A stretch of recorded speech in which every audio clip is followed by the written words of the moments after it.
Saya kepingin yang pertama, terutama perekonomian di Kabupaten Cilacap ini dan di Kabupaten Banyumas itu lebih maju lagi, terutama perekonomian dari tingkat yang paling kecil di desa, kemudian kecamatan itu lebih berkembang.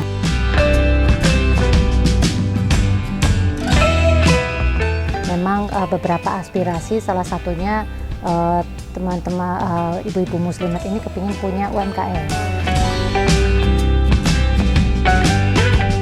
Karena menurut saya yang namanya mencetak generasi emas itu tugas kita bersama, nggak cuma pemerintah, nggak cuma stakeholder, tapi juga dari masyarakat itu sendiri.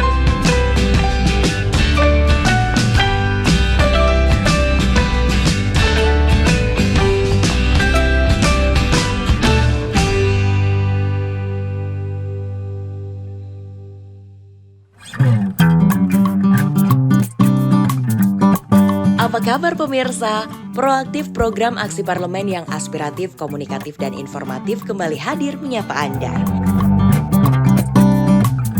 Selama 30 menit ke depan, kita akan mengajak pemirsa untuk mengunjungi daerah pemilihan Jateng 11 atau Dapil Jateng 11 yang meliputi Kabupaten Banyumas dan Kabupaten Cilacap. Dan tentu saja masih bersama wakil rakyat kita, anggota DPRD Provinsi Jawa Tengah. Kali ini salah satu wakil rakyat yang akan kita ikuti kegiatannya saat melaksanakan tugas kedewanan adalah Sri Kandi dari Dapil Jateng 11, yakni Ibu Tita Ernawati Suwarto.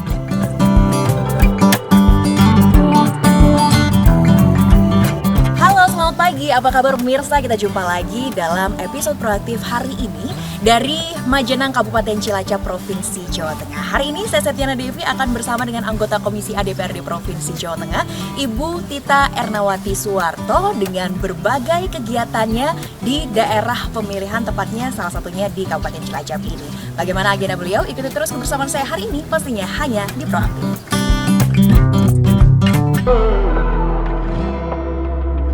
Ya, anggota DPRD Jateng dari fraksi Partai Golkar DPRD Jateng ini saat ini ditugaskan di Komisi A DPRD Jateng yang membidangi masalah pemerintahan. Kecintaannya terhadap dunia organisasi dan politik menempa ibu satu orang anak ini menjadi pribadi yang responsif, bekerja keras, dan peduli sesama.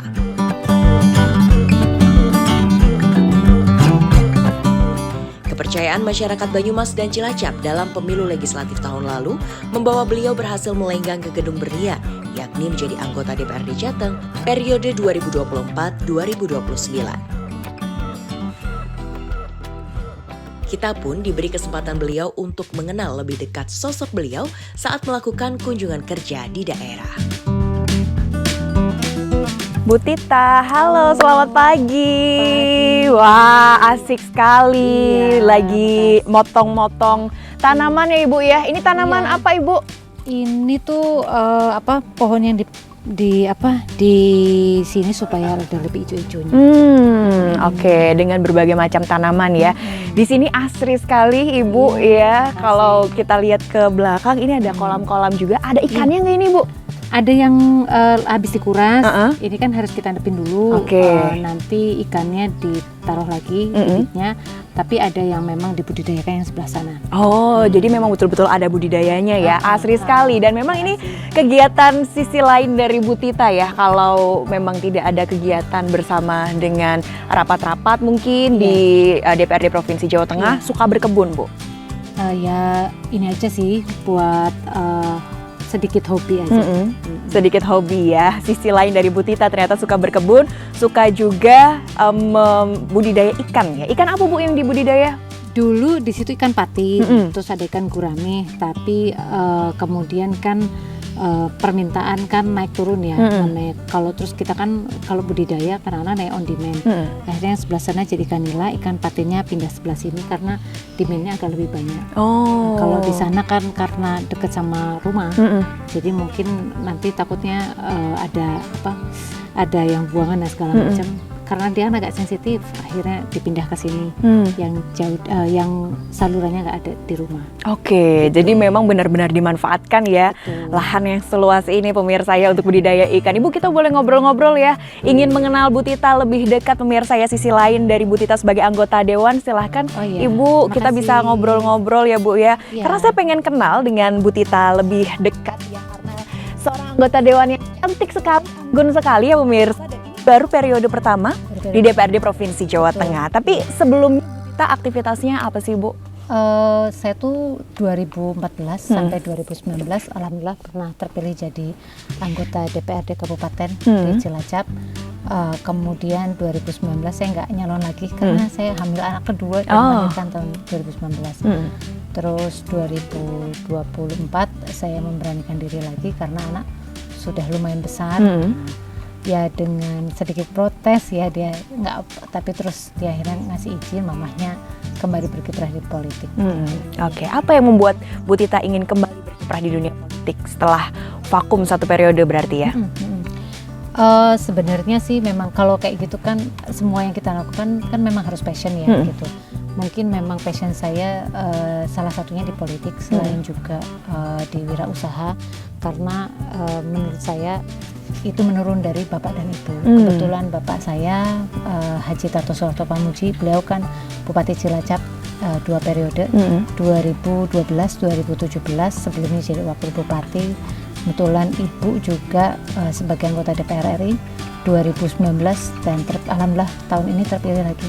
Tahun kemarin terpilih lagi 2024-2029. Oke.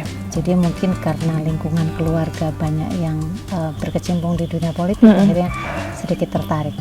Akhirnya tertarik ya untuk terjun mengabdi ke masyarakat. Betul. Gimana sih Bu ketika bertemu dengan masyarakat di konstitusi Bu? Rasanya apa Bu yang dia rasakan? Seneng ya, karena kalau misalnya kita ketemu orang banyak, itu kan kenal masyarakat, kemudian kumpul, jadi kita tuh sebenarnya tahu bahwa permasalahan yang ada di bawah tuh seperti ini. Saya punya ini di rumah, kemudian yang saya punyai dari saya kecil sampai saya besar, sampai sekarang, kemudian saya muter kemana-mana, akhirnya kita jadi bisa mengcompare gitu, oh ternyata yang lain ada yang lebih membutuhkan, yang butuh dibantu yang ini, yang harus dikasih program ini. Kalau kenal orang banyak, kemudian sosialisasi dengan orang banyak, kan kita jadi memperkaya diri sendiri. Dan Ibu kan juga dari dulu berarti sudah terbiasa ya bertemu dengan masyarakat di Kabupaten Cilacap, karena dulu Bapak adalah seorang bupati ya, dan Ibu dari Bu Tita adalah anggota dewan juga. Nah, ketika bertemu dengan masyarakat, menyerap aspirasi, tadi Ibu mengatakan senang gitu. Kemudian program-program yang ingin Ibu berikan kepada masyarakat untuk 5 tahun ke depan apa Bu? Saya kepingin yang pertama terutama perekonomian di Kabupaten Cilacap ini dan di Kabupaten Banyumas itu lebih maju lagi. Jadi bagaimana terutama perekonomian dari tingkat yang paling kecil di desa, kemudian kecamatan itu lebih berkembang gitu. Kayak tadi misalnya kalau kita ke pasar, itu kan pasarnya memang harus dihidupkan ya gitu. Kalau bisa lebih banyak lagi pasar dan banyak kegiatan dan perekonomian gitu di mana di masing-masing desa. Kemudian naik juga ke kecamatan.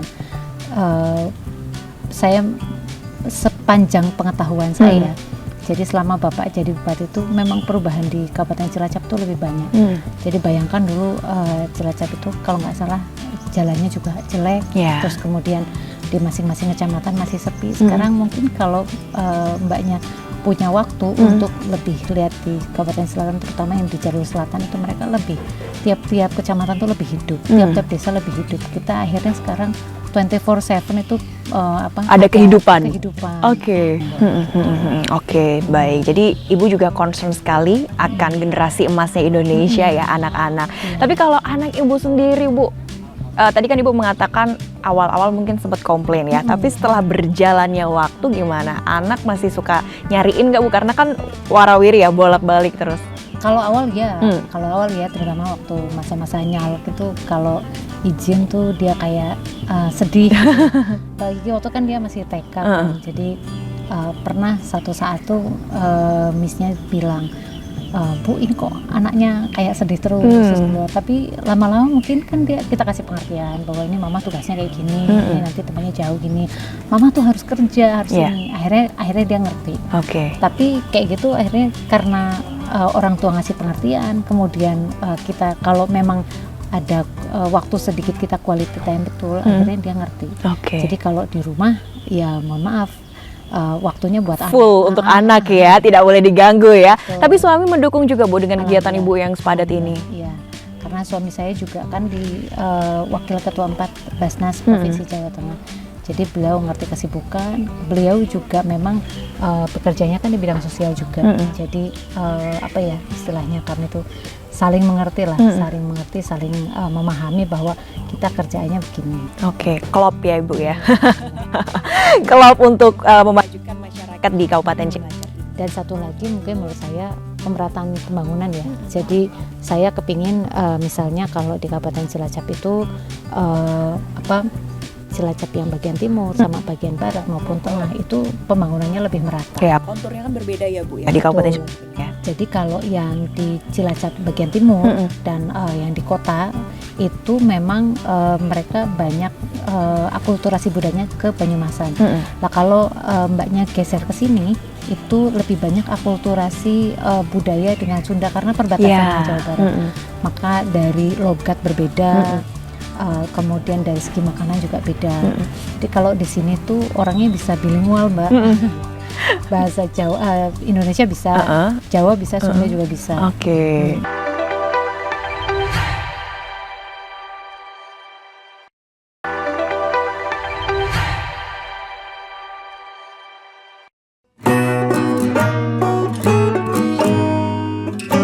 Kepercayaan yang diberikan masyarakat benar-benar dimanfaatkan beliau untuk melaksanakan tugas kedewanan dengan sebaik-baiknya.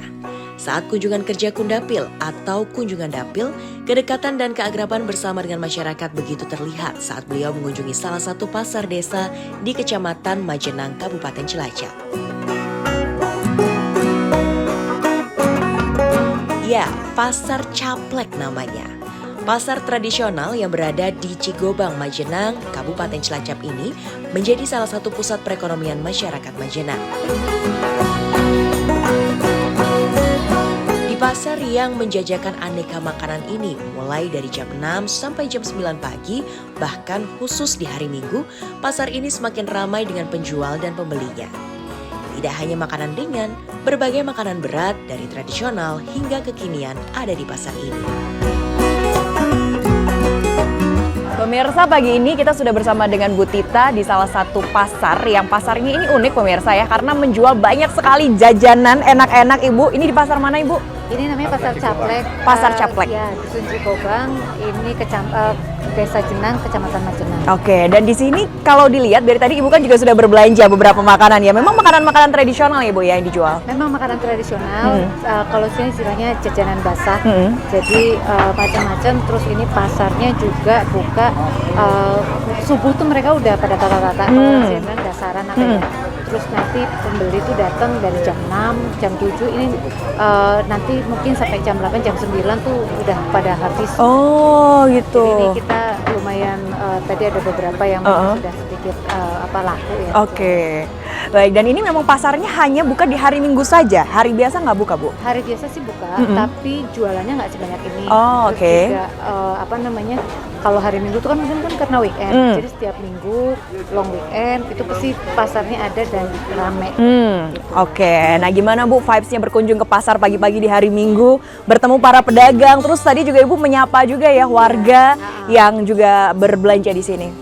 Kalau aku sih seneng ya, karena kan dari kecil sampai sekarang itu kalau misalnya pagi weekend, seneng kalau sini hari Minggu kan banyak anak-anak kecil, jadi vibes-nya tuh kayak vibes berasa benar-benar pulang ke rumah dan ini ketemu masyarakat gitu. Jadi seneng aja. Nah terus juga saya pingin di sini kan pasar ini salah satu sarana baik dari pemerintah maupun kita itu untuk meningkatkan perekonomian. Jadi kalau pasarnya berkembang, terus orang banyak yang beli, perputaran ekonomi ada di sini, maka kan kesejahteraan masyarakat juga makin bagus. Oke, tapi kalau Ibu melihat pasarnya hari ini dibandingkan dulu-dulu lebih rame atau justru berkurang Bu penjual dan juga pembelinya? Ini penjualnya tambah rame ya. Oh, tambah rame ya? Pembelinya tambah rame juga. Kalau tadi kita lihat di depan udah penuh, ini makin kesini ya makin masuk makin penuh ya Bu ya. Berarti perputaran ekonomi berhasil di sini ya. Oke, sebagai anggota Dewan, apa Bu yang ingin Ibu lakukan agar kemajuan juga perekonomian di Majenang, di Cilacap ini bisa maju, terutama di pasar-pasar tradisional ya? Kalau pasar-pasar tradisional, saya berharap ini bisa dilestarikan, kemudian kalau memang bisa ditata dengan lebih baik, baik dari segi lokasinya, kemudian regulasinya, supaya kalau perputaran uang atau perputaran makin banyak pedagang, kemudian perputaran uangnya makin banyak, maka kan kesejahteraan masyarakat tuh makin bagus ya gitu. Karena jujur aja menurut saya salah satu yang menopang perekonomian terutama di Kabupaten Cilacap ini itu perekonomian di kecamatan-kecamatannya dan tempat-tempat di pasar tradisional seperti ini yang seharusnya memang lebih banyak dan maksudnya perputaran ekonomi juga lebih baik. Terus juga kan makanan ini menurut aku lebih sehat ya, karena dia nggak pakai pengawet. Seperti kita tahu sekarang masalah kesehatan anak-anak, terutama anak-anak kecil itu kan masalahnya adalah banyak dari mereka tuh kena makanan awetan dan kebanyakan frozen food. Itu yang menurut aku harus jadi concern kita bersama, dan dengan penjualan makanan kayak gini tuh ke depan tuh berharap makin menyehatkan anak-anak Indonesia juga. Oke, dan mengenalkan makanan tradisional juga ya Bu ya, agar semakin lestari ya. Nanti anak-anak ditanyain cenil itu apa, nggak kenal gitu ya Bu ya, klepon itu apa nggak kenal ya. Oke, makanya kita kenalkan bersama. Baik Bu Tita, abis ini mau belanja lagi? Cek-cek lagi ke pasar ya. Oke, pemirsa ikuti terus kebersamaan saya hari ini bersama dengan Ibu Tita di Kabupaten Cilacap.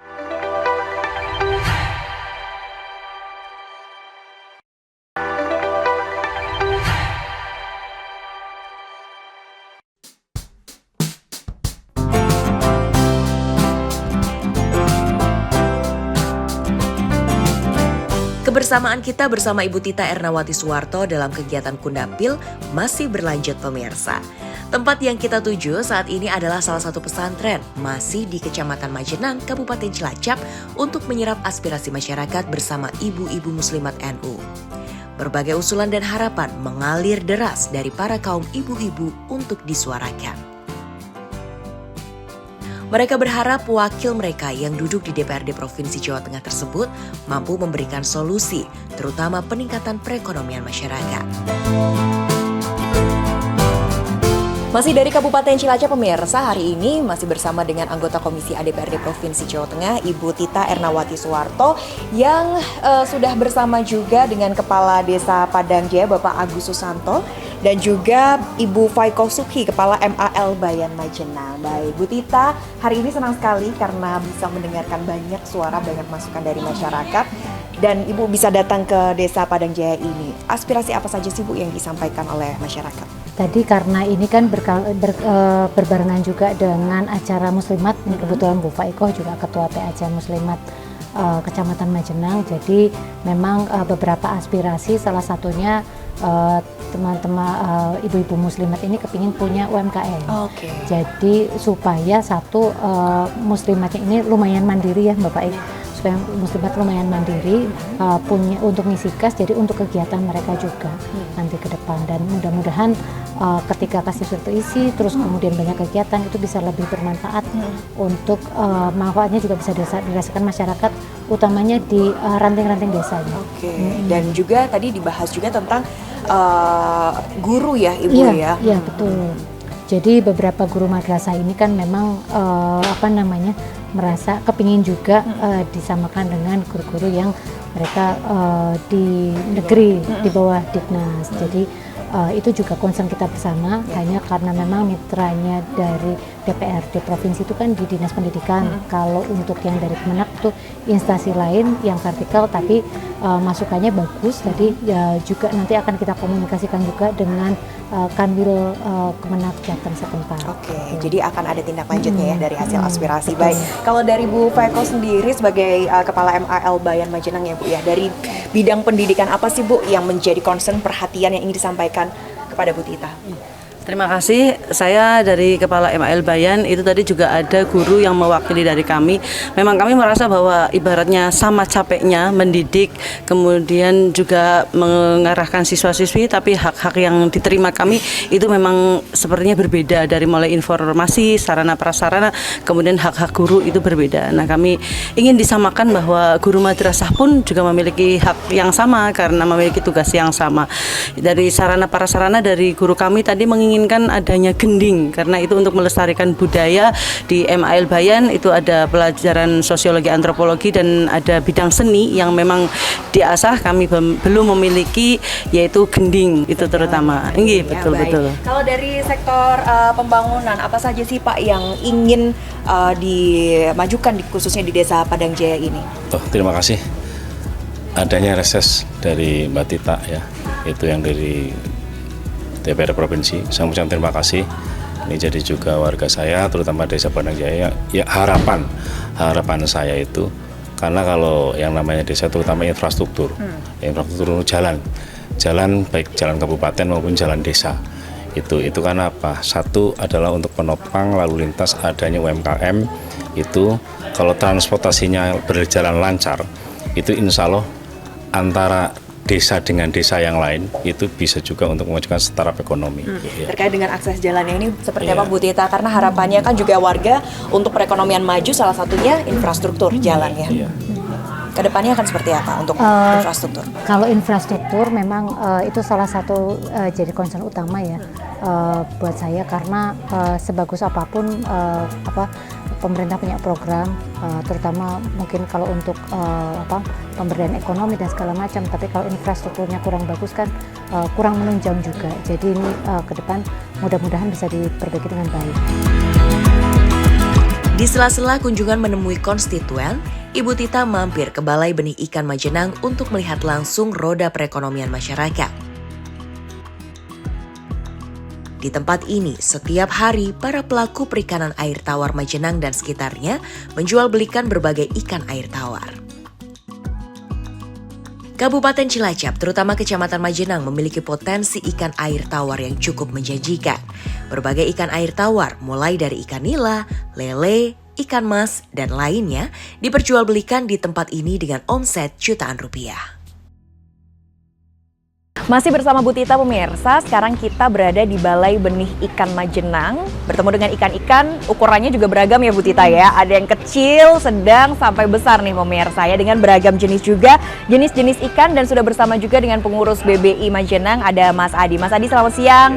Boleh ya kita ngobrol-ngobrol Mas, untuk bisa lebih tahu terkait dengan BBI. Tapi kalau Bu Tita sendiri sudah pernah belanja belum Bu di BBI ini? Kebetulan kalau saya belanjanya langsung ke dapur. Oke, langsung ke dapur ya. Sekarang melihat ikan-ikan di sini seperti apa Bu komentarnya? Senang, dan ini kan maksudnya kalau kayak gini banyak variasinya ya.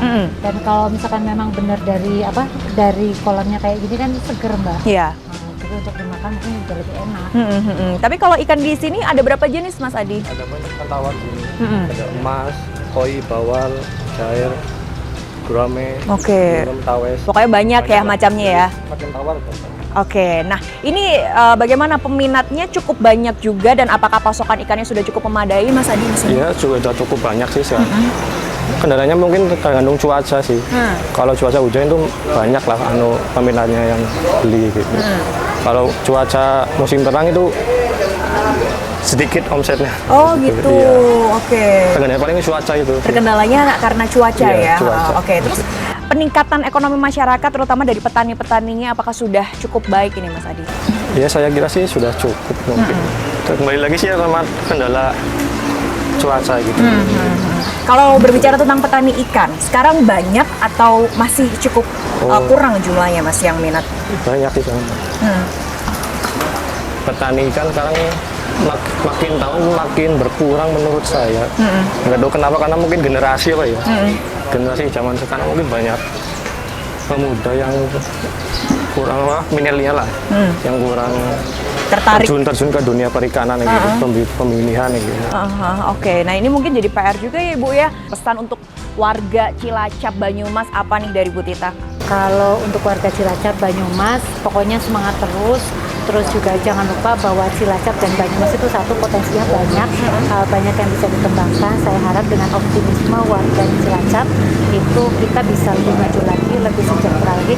Kalau bisa ditinggalkan lagi, jadi nggak kalah dengan kabupaten yang lain. Kemudian yang kedua, banggalah jadi warga Cilacap. Gitu.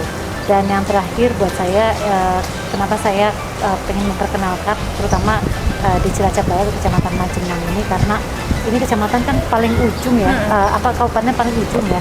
Jadi paling enggak orang tuh bisa melihat, oh ternyata Cilacap tuh kayak gini. Karena kalau saya bilang kemana-mana saya dari Cilacap, orang kenalnya Nusa Kambangan. Orang tuh belum mengenal ya namanya Majenang kayak apa, kemudian ada apa di sini, potensinya apa aja. Mudah-mudahan dengan ini ke depan bisa mengembangkan potensi dan lebih banyak lagi yang berinvestasi di Majenang, supaya kalau bisa bukan hanya di Majenang tapi di Cilacap, mungkin Cilacap Barat itu lebih maju lagi, lebih sejahtera lagi dan makin banyak investasi yang masuk. Oke, jadi kita undang ya untuk para investor, silahkan berinvestasi di Kabupaten Cilacap. Betul. Ya, di Banyumas juga ya, pokoknya didapilnya Bu Tita agar lebih maju lagi ke depannya. Baik, terima kasih Bu Tita. Sama-sama. Sukses selalu juga untuk Ibu bersama dengan program-program Ibu lainnya untuk menyejahterakan warga di Dapil Ibu Cilacap dan juga Banyumas. Dan demikian juga pemirsa kebersamaan kita hari ini bersama dengan Ibu Tita Ernawati Suwarto, anggota Komisi ADPRD Provinsi Jawa Tengah dari Kecamatan Majenang, Kabupaten Cilacap, Provinsi Jawa Tengah. Saya Septiana Devi undur diri, sampai jumpa di Proaktif selanjutnya.